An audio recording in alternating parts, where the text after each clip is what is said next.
السلام علیکم، welcome back 10th class students. آج ہم باب نمبر 1 مطالعہ پاکستان کی نظریاتی اساس کے لانگ کوسچنز کریں گے۔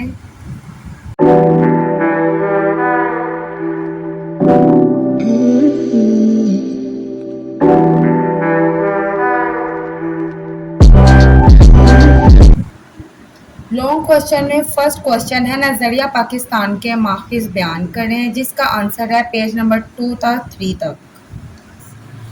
نظریہ پاکستان کے اہم ماخذ پیج نمبر 2 دراصل ہے، اس میں فرسٹ پہ ہے مشترکہ مذہب کامن ریلیجن۔ مذہب محض عبادات کا مجموعہ نہیں ہوتا بلکہ وہ پوری معاشرتی زندگی کو متاثر کرتا ہے۔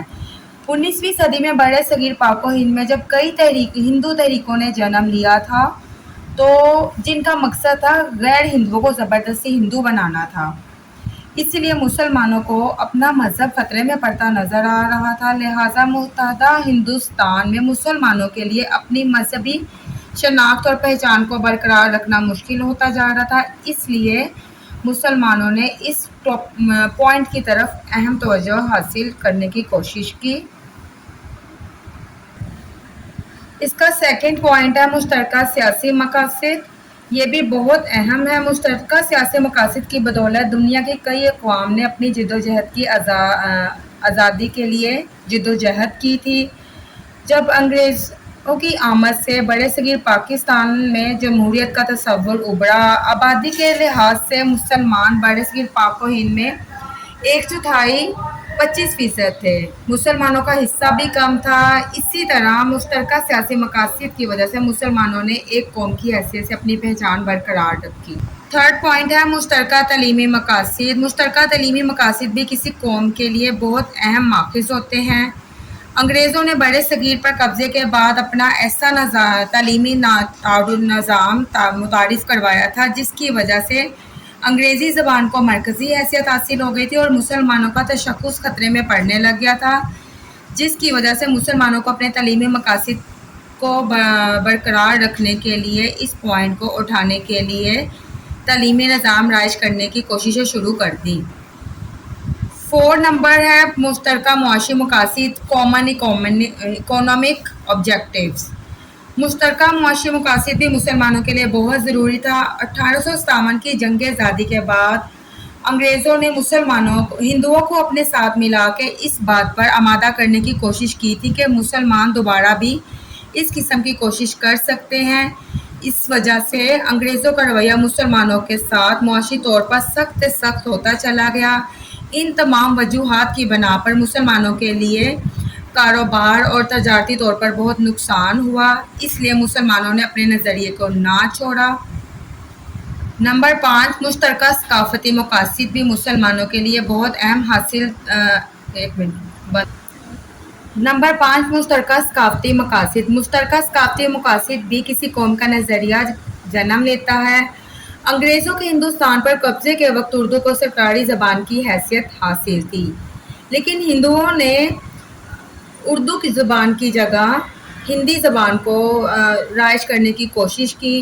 مسلمانوں کو ہندی پڑھنے لکھنے پر عبور حاصل نہیں تھا۔ ہندوؤں کے اس عمل سے مسلمانوں میں متحدہ ہندوستان میں الگ تشخص برقرار رکھنے کی سوچ پیدا ہوئی۔ یہ اس کے 5 پوائنٹس ہیں جو کہ میں نے آپ کو ڈیٹیل سے بتا دی ہیں۔ آپ ان کی ڈیٹیل سے ریڈنگ کریں اور ان کو ایکسپلینیشنز کے ساتھ سمجھ کے پڑھ کے ان کے آنسر کو کمپلیٹ کریں۔ اب یہ ہمارا آنسر کمپلیٹ ہو گیا ہے۔ سیکنڈ کوسچن 2 قومی نظریے کی وضاحت کریں، جس کا آنسر ہے پیج 9 to 10۔ 2 قومی نظریہ، یہاں سے اس کا آنسر سٹارٹ ہوگا۔ 2 قومی نظریہ ہم بچپن سے ہی پڑھتے آ رہے ہیں، اس کی ڈیفینیشن آپ جانتے ہیں۔ نظریہ عام طور پر کسی تہذیبی، سیاسی یا تحریکی، ثقافتی، معاشی تحریم کے ایسے لائحہ عمل کو کہتے ہیں جو افراد یا حقائق کی روشنی میں کسی قوم کا مشترکہ نصب العین بن جائے۔ یہ 2 قومی نظریے کی ڈیفینیشن ہے، یہاں آپ یہ ایڈ کر لیں گے۔ اس کے بعد برِ صغیر میں 2 قومی نظریے کی ابتدا ہے، جس میں آپ کا یہ ہمارا 4 کا شارٹ کوسچن بھی ایڈ تھا۔ محمد بن قاسم کی فتح سندھ سے شروع ہوئی تھی۔ اس کے بعد اسلام کی تبلیغ کے لیے محمد بن قاسم کے ساتھ کچھ لوگ آئے اور ملتان میں آباد ہو گئے۔ محمد بن قاسم نے اپنے حسن سلوک، رواداری اور عدل و انصاف کی بنا پر مقامی لوگوں کو بہت متاثر کیا تھا۔ غزنوی اور غوری ادوار کے بعد 1206 میں قطب الدین ایبک نے سلطنت دہلی کی بنیاد رکھی۔ 1857 کے تک مسلم حکمرانوں نے مختلف ہندوستان میں حکومت کی۔ مسلمانوں نے ہندوستان پر قریباً 1000 تک حکومت کی، مگر ہندوؤں نے کبھی مسلمانوں کو دل سے تسلیم نہیں کیا۔ اس کا اظہار بہت پہلے البیرونی نے اپنی کتاب الہند میں کر دیا تھا۔ نمبر 2، سر سید احمد خان اور دو قومی نظریہ اس میں ایڈ کریں گے۔ انگریزوں نے ہندوستان پر قبضے کے بعد جس رہنما نے سب سے پہلے مسلمانوں کو علیحدہ قوم کا درجہ دیا کہ مسلمان ایک علیحدہ قوم کی حیثیت اختیار رکھتے ہیں، وہ سر سید احمد خان تھے۔ آپ 1817 کو دہلی میں پیدا ہوئے۔ پہلے سر سید احمد خان بھی متحدہ قومیت کے حامی تھے، لیکن 1857 کی جنگ آزادی کے بعد سر سید احمد خان کو یہ احساس ہوا کہ ہندو کبھی مسلمان کے دوست نہیں بن سکتے۔ انہوں نے مسلمانوں کی تعلیمی اور سیاسی میدان میں ترقی کے لیے جدوجہد کا آغاز کیا، جس کے سلسلے میں ایم یو ہائی اسکول اور کالج کا قیام کیا اور اہم اقدامات کیے۔ لاسٹ میں اس کا 3 پوائنٹ ہے، چودھری رحمت علی اور دو قومی نظریہ۔ یہ بھی آپ کو شارٹ کوشچن میں ہم پڑھ چکے ہیں۔ چودھری رحمت علی اسلامیہ کالج لاہور کے ایک مشہور طالب علم تھے۔ 28 جنوری 1933 کو ناؤ اور نیور کے عنوان سے ایک مشہور کتابچہ جاری کیا تھا انہوں نے، اور مسلمانوں کی علیحدہ مملکت کے لیے نظریہ پاکستان تجویز کیا اور اس کا نقشہ پیش کیا۔ یہاں تک اس کا سیکنڈ کا لانگ کوشچن کمپلیٹ ہوتا ہے۔